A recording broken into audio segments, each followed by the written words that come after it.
Elgoibarra Kultur Batzordeak Atxia-Motxia Ibarko umien kuadernua plazaratu berri du. Liburu honen egitasmoa gaztetxoen artean nortasun eibartarraren funtsa edatzea da joku eta denbora pasen bidez. Eibarko historiaren ezagutza bultzatu nahi du umeentzako kuaderno honek eta baita Eibarko euskara, Eibarko euskalkia umei gerturatu ere. Edizio honek Jose Antonio Azpilikueta artista eibartarraren margoak ditu. Testoak Eibarko euskalkian badiardugurenak dira. Eta asmoa, ezagutza eta transmisio tresna izan dadila.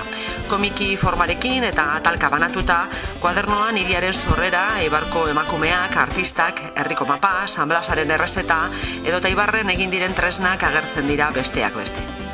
Kuadernoan helburua da umiak pixkat gehiago euren herrisa ezautzia. Eta horretarako legindu gara gai desberdinak sartzen kuadernuan.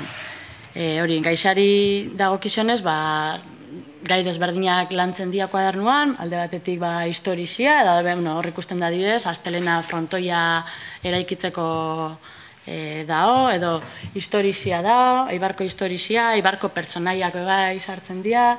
Lan bordo bat izan da, gero, ni bentsat aficionatu naiz, orduan asteza eitzen, eta gero beti diskutitzen abere umiendako aproposa zian ala ez, ilusioak inventzaten dugu, eta batutan, askotan oso gustora egin dugu, eta bestetan hori.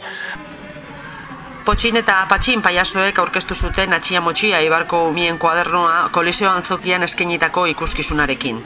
Ikuskizun berezia prestatu zuen paiaso bikote honek kuadernoak jorratzen dituen gaien inguruan. Herriko gaztetxoenek antzokia bete zuten Potxin eta Patxinekin disfrutatzeko. Atxia-Motxia Eibarko umien kuadernoa Bidebarrieta kaleko Iralagoitia liburu dendan eta Fermin Kalbetoneko Gisasola estankoan eros daiteke 4 euroko prezioan.